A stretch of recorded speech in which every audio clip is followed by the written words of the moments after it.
Burning shulker boxes to get their content quick is wasteful of shulker boxes, so it's bad. This box unloader uses stacked carts to empty shulker boxes quickly and in a small footprint.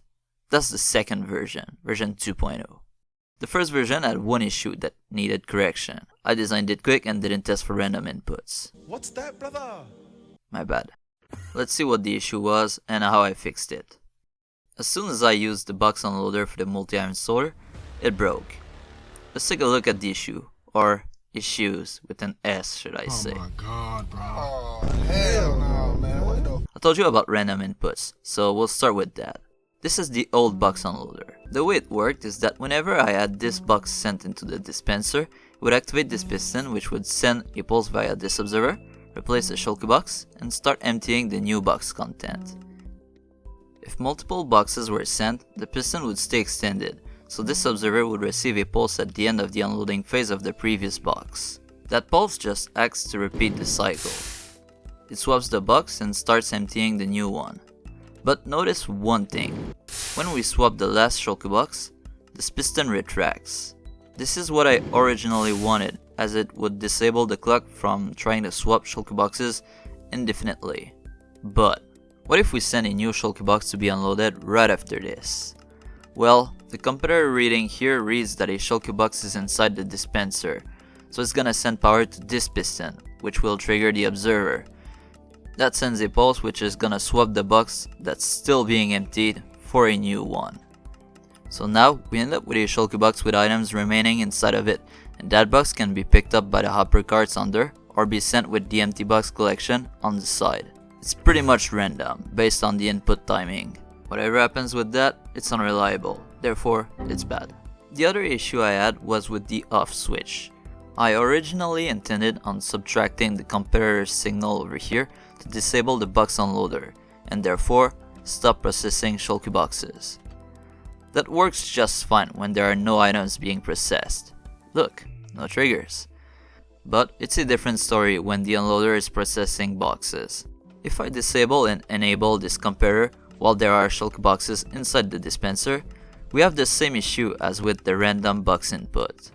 I spent a good while trying to fix all of that, but after messing around enough, I finally got an idea that ended up working. Here's the idea. Lock the upper input as soon as one box is received, and unlock it only when the box is done unloading.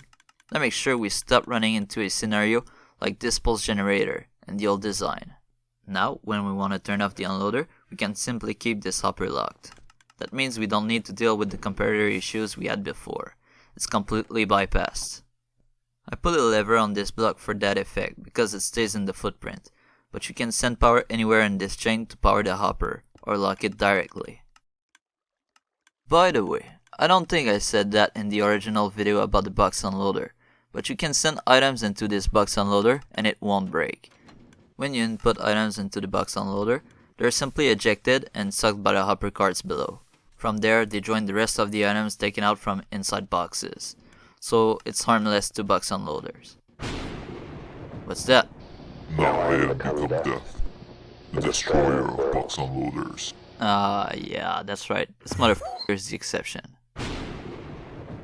The thunder is still going on though. Did I miss anything? No. Wait. Okay, well, it can deal with all items, especially not unstackables, which would add a bunch more problematic items to the mix. But for the most part, the box unloader handles items just fine. It's better not to send items into the box unloader, but if you want to, you probably shouldn't let this hopper like this, as I imagine items could get sucked by it every now and then. And that's supposed to be only empty boxes that go there. Okay, so what do I do with that? Just as I was trying to figure out something for that, I saw this thing on Storage Tech Discord. If you put soul sand on top of a hopper and push an item into the soul sand, the hopper will pick it up. But if I send an item against the soul sand, it won't get picked up. I found out that a trapdoor can also do the trick just fine. So you can use one of these tricks if you plan on sending items into the box unloader. Note that for collection reliability of this hopper, you need to cover the front part, which makes this thing accessible. Otherwise, you're gonna lose some shulker boxes over time. or some items if you send items into the shulkerbox unloader. I could recommend you a trapdoor just like so. It creates a barrier which will make sure your boxes get pushed in the collection reliably, and you can flick it and access the shulkerbox if you feel like so.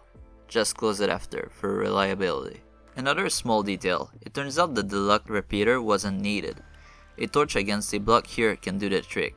That's because a redstone torch will not power a block that is resting on, nor the block below it. Conditions apply, you can't QC power this block by adding a block above the torch. And yeah, that's a quick story of the Box Unloader version 2.0. As always, I recommend you join my Discord server to get good at redstone, as there are a bunch of resources that will help you get better. And leave a like on this video if you find it helpful. Thanks for watching, bye.